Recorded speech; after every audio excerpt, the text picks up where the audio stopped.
Bonjour à tous, aujourd'hui nous allons apprendre à déterminer algébriquement la racine d'une fonction du premier degré.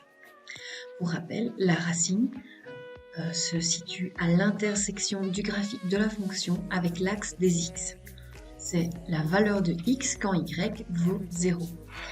Ici, sur ce graphique, nous voyons bien que la racine de g de x vaut 3, x égale 3. D'accord ? C'est la valeur de x quand y vaut 0. Ici, x vaut 3, y vaut 0. Au niveau de f de x, la racine vaut moins 1. L'intersection de la fonction avec l'axe des x étant moins 1. Donc la racine, c'est x égale moins 1. Alors on l'a dit, pour déterminer une racine, c'est la valeur de x quand y vaut 0. Dans l'écriture générale d'une fonction du premier degré, c'est comme si on devait résoudre l'équation 0 égale mx plus p. On remplace y par 0. Pourquoi ? Je le rappelle, valeur de x quand y vaut 0. La racine, c'est la valeur de x. Ça veut dire que dans l'équation ici, nous allons isoler la valeur de x. Donc tout d'abord, en enlevant p de chaque côté de l'égalité, nous allons avoir 0 moins p qui nous donne moins p qui est égal à m fois x. E se neutralise. Comme on veut déterminer uniquement la valeur de x, nous devons diviser par m chaque membre de l'égalité. Nous allons nous retrouver avec moins p sur m qui est égal à x. Si on applique ça dans un exemple, par exemple y égale 2x moins 1, on a le m, pour rappel le m c'est le coefficient de x, ici le m vaut 2 et le p a comme valeur moins 1. Si je cherche la racine de cette fonction, il suffit d'appliquer la formule qui est ici, c'est-à-dire que la racine x est égale à moins p, p c'est moins 1, donc l'opposé de moins 1, c'est-à-dire moins 1, donc 1, divisé par la valeur de m, donc divisé par 2. La racine sera donc en 1/2.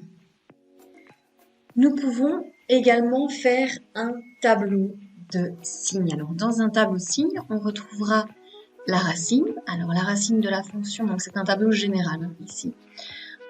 Donc, on doit noter comme valeur de x la racine, c'est-à-dire moins p sur m.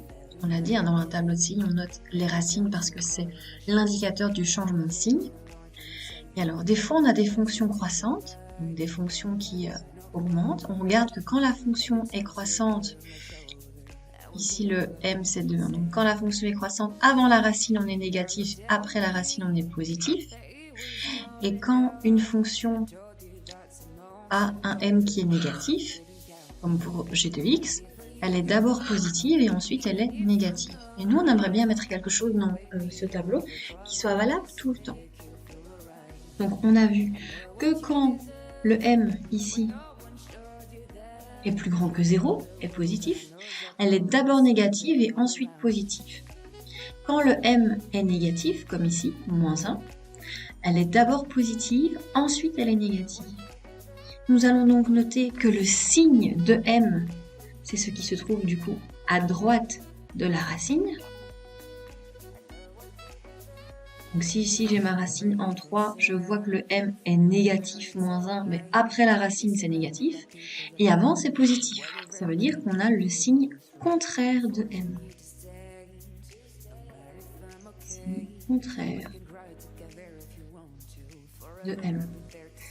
On vérifie ici, on a 2x plus 2, le m vaut 2, le m est positif. On regarde, la racine étant moins 1. Avant moins 1, c'est négatif, donc c'est bien le signe contraire de m. Et après la racine, c'est positif, donc c'est bien le signe de m. Donc ceci est un tableau de signes qui fonctionnera à tous les coups. Pour déterminer la racine, nous devons faire moins p sur m. On met le signe de m, donc s'il est positif, on met un plus, s'il est négatif, on met un moins sur la droite de la racine.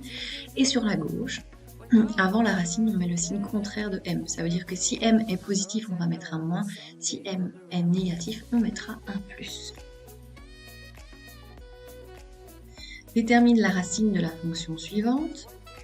Donc, on a eu la formule, hein, x égale moins p sur m. Ici, le m, il vaut 3. C'est le coefficient de x, donc m égale 3. Et le p vaut moins 2.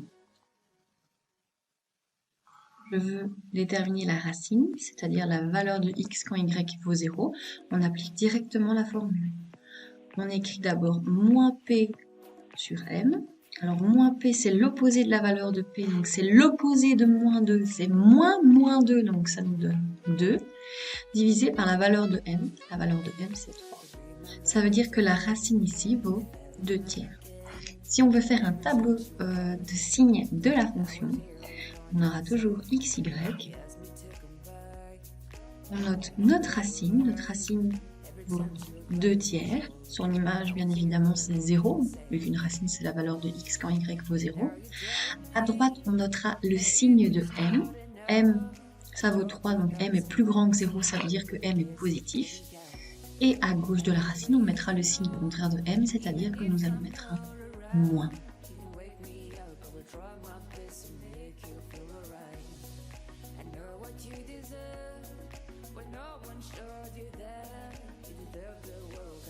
That love will someday come around.